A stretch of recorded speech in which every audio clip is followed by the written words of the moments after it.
And their medical problems. Oh, huge medical problems that go along with that. You know, a girl's body is not ready to have babies at that age. And so, and then the emotional problems that go on with that kind of trauma. And that's, you know, there's tons of trauma for women.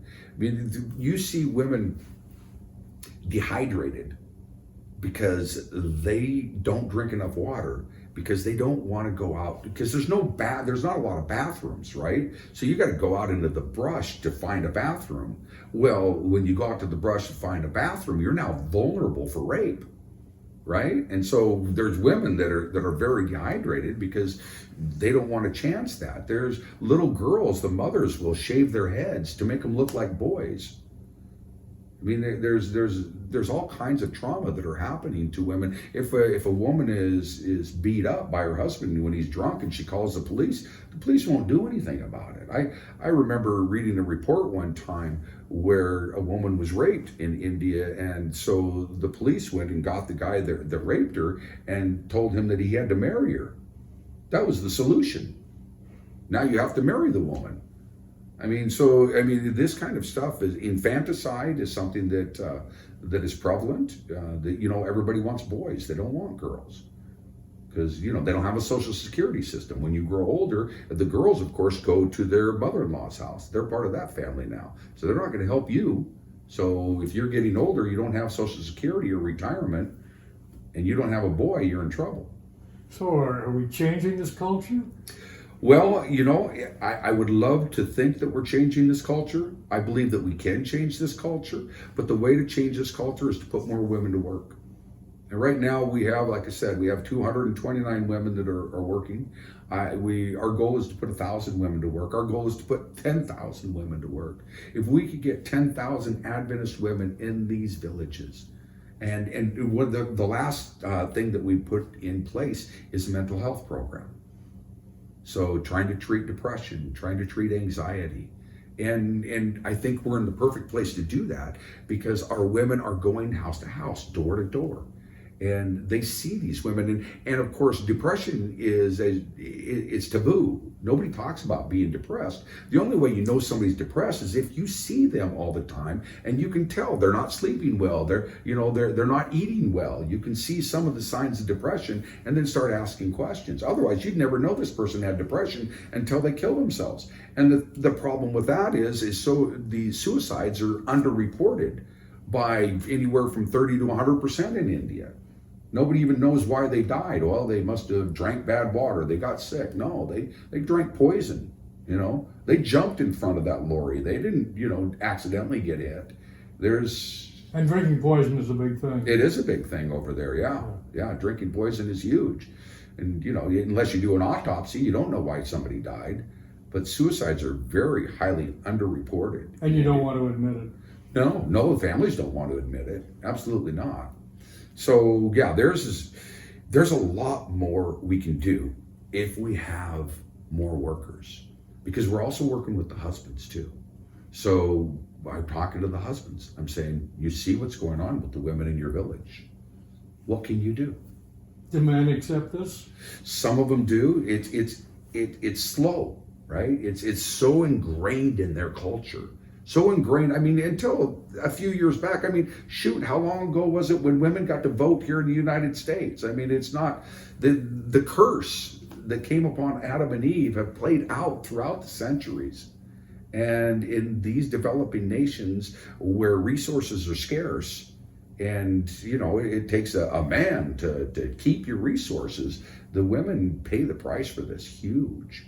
And the only thing that's really going to change this, I believe, is if men start speaking to other men. So we started working with the Bible workers and the pastors and saying, here's the problem. We're teaching them the same thing we're teaching the women. We're talking to them about mental health and about depression, and why are all these ladies depressed? Why is this happening? And you know why it's happening, because you're watching it. And so I know that we can change things in these places, but we need more. Jim Rose, you're one man. Yeah. Are you doing all this? No, I'm not doing all of this. I've got a great board of directors. I've got your son, John Anderson. I've got another Dr. Michael Lynn Paul, who I mentioned before, who is the Dean of Nursing for Walla Walla School of Nursing. Pastor Paul there's Johnson. only one Jim Reynolds. Yeah, but Do you have any assistants? Do you have any? We're just hired an assistant that's starting full time, coming on this week. And so, yeah, I have an assistant now. But here's the thing, it's not me that's doing this. Because we talk about how does a one-legged ex-drug dealing high school dropout, how does this happen? And the only way this happens is because it's not me that does this, it's God that does this. I mean, I have watched doors open and things just happen that are like, there's no way I did that. There's absolutely no human way that could happen. There's no way that we knew how powerful this program was, how powerful it was to train women. We didn't have a clue until we started doing it, until God led us down that path. Remember, I was supposed to do an evangelism series. That didn't work out. But now we are doing an evangelism series, but we're combining it with health. And we're combining it with what the women are doing. And God took us down a path. He said, no, this is what you're going to do. Yeah, Jim, you want to do that? But no, we're not going to have you do that. We're going to have you do this over here. And you listen or you read the Bible about Paul and Silas, and the Spirit told Paul, you're not going to go here. You're going to go over here. And you always wonder, well, how did the Spirit tell Paul? And I don't know how he told Paul, but I know how the Spirit's told me. He just shuts the doors. He just says, no, this can't happen. So, okay, God, what can happen? And it's not only India. No, it's everywhere. What we're going to be doing in the Philippines is really exciting. Working with It Is Written again. I'm excited to work with It Is Written. Matter of fact, when I was coming back to Jesus, I was looking around at different churches. I looked at the Catholic Church. I looked at the Baptist Church, because I'd been a Seventh-day Adventist, but I felt God calling me. But I didn't necessarily just want to come back to the Seventh-day Adventist Church, because that's where I grew up, right? I wanted to know what was real, what was true. And I looked at all these different churches, and they just didn't seem to have the theology that made sense to me in my mind. And I got this DVD from It Is Written with Sean Boonstra. And so that's really what brought me back to the Adventist Church. So I have a soft spot for It Is Written. I really do. And so working with them is very special. Very special. And Wes Peppers, who I've been working with, is the guy that I worked with when Amazing Facts. He was working for Amazing Facts and Doug Batchelor back in that camp meeting that I got thrown into overseeing the whole thing. And so, Wes Peppers and I are good friends. So special things are happening all over the world. Jim, this is still a tiny program, but is it achieving recognition? I don't know. I mean, in some parts it's achieving recognition. And I'm not sure. I've never really been that concerned about recognition, maybe not as much as I should be. Because I feel like if God wants us to have recognition, then he's going to put us in the place. 3ABN called us and asked us to do an interview, and Dr. Anderson and I went and did an interview on 3ABN. I didn't seek that out. They called me, and so we got some good recognition for that. But one of the things I've always believed is that we were just going to do the right thing for the right reason. So when we worked with Asian Aid, or now Child Impact, we promoted Asian Aid and Child Impact. And we did, and everything we did was basically for them and what they were doing. When we worked with gospel outreach, we go and we promote gospel outreach. We work for It Is Written. We promote It Is Written. It's these partnerships with these different ministries. Do we get the credit? Do they get the credit? I don't care. I don't care who gets the credit. I just care that the work is moved forward. And so I feel in God's time, we'll possibly get the recognition, but... And what are the financial needs of Ultimate Mission? We need to put more women to work. So there's where the recognition would help, I guess, is to put more women to work. And the one thing I didn't mention, we were the mission project for the North American Division Vacation Bible School in 2018. And that was really cool. I mean, all the kids knew who I was. Maybe not the adults, but the kids all knew me. When I'd go to camp meetings, they're like, oh, there's the water guy. But the needs for this program is pretty extensive, because what we would like to do, like I said, we'd like to put 1,000, we'd like to put 10,000 women to work. This is the most effective thing I have ever done. And I've been, well, since 2006, I've been doing ministry. And it's one of the most effective things I've ever seen. You have women ministering to women who are ministering to children, and the children grow up. And I'm telling you, this is God ordained. This isn't Jim Reynolds' idea. This is God's idea. And it works. Because Jim Reynolds is not smart enough to come up with this idea. It's just, there's no way.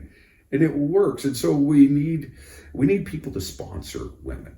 That's what, if you wanted to help, it's $70 a month to put a woman to work. And that $70 puts her to work. It helps us pay for her supervisor, helps us pay for the transportation, helps us pay for the medical equipment. And going over there, we bring medical teams over there yearly to enhance or improve the training that they have and oversee the program and make sure things are going as they should. Big donations are very nice too. But even somebody that, our minimum sponsorship is $10.99 a month. And we have several people giving us $10.99 a month. Matter of fact, the very first person that sponsored our program paid $10.99 a month. Actually, it's just $10 a month. And for the first year, you know what that did, Bruce? Mm-hmm. It kept our bank account open. Wow. We had no money in the bank account, but it cost us $10 a month to have a bank account. Okay. And her sponsorship for the first year kept that bank account open with barely any money in it. I mean, for the first 5 years, we didn't even have to report to the IRS, basically, because we didn't make over $5,000. And so it's, we're doing substantially more than that now, and we do have to report to the IRS now. But those small sponsorships, those small donors, lots of small donors, really is, if I had, I don't know, the perfect way I would do it, I would get 10,000 people giving $10.99. And that, because everybody would be involved. When you join in what we're doing, you're part of what we do. You're part of this ministry. You have a piece of this. You're part of the Ultimate Mission family. And all of us have one goal, and that's to introduce Jesus to the world. That's our goal. And we do it through, whether it's through an evangelism series or it's through helping saving somebody's life by giving them a medical treatment in a hospital, or delivering their baby, or just talking to them about their depression. All of these things work together to introduce people to Jesus Christ, because we are the hands and feet of Jesus. And when we go towards people and we meet with people, we don't have an agenda. We're not meeting people so we can make them Adventist, right? Because we're in Hindu homes, we're in Muslim homes. We got to go into these homes, being very clear about. And men can't go into those homes. And men can't go into those homes, exactly. So the ladies are going to these homes, and they got to be crystal clear about why they're going there. We're going there because we love you. That's why we go to your home, because we love you. And the Holy Spirit does incredible work from that. And when you're crystal clear like that, and people can see through you and see that you truly care about them, that's when ministry begins to work. Jim, this has changed you. Yeah. This has changed you. Has it changed people that are close to you? Yeah, it has. It has changed people close to me, and it's been fun to watch the people around me and my wife and my kids and one of my boys. See, when I was away from the Lord, it was during the time I was raising my children, and so I never really introduced them to the God that I got introduced to. But now my oldest son is coming to church every Sabbath to help, because we started a church in Oregon City. So during COVID, we couldn't travel. So we planted a church here in the U.S. And then I started getting my son I was asking him AV questions, very, very intelligent tech, person. And so he set up our whole AV, and now he's coming to church every Sabbath. So that's amazing. And then the people we work with, I've watched Rochelle, the lady that's going to be my new assistant. I've watched this change her. The people that come on the trips with us, it changes them. You know, when you go on one of these trips and you see the need and you watch God work, it changes you. It builds your faith. If you want to have more faith, be a missionary. Jim, this is a wonderful story. Well, praise God. Let's just keep praying for us that this continues to be a wonderful story. And as long as we stay true to God, I don't know any reason it wouldn't.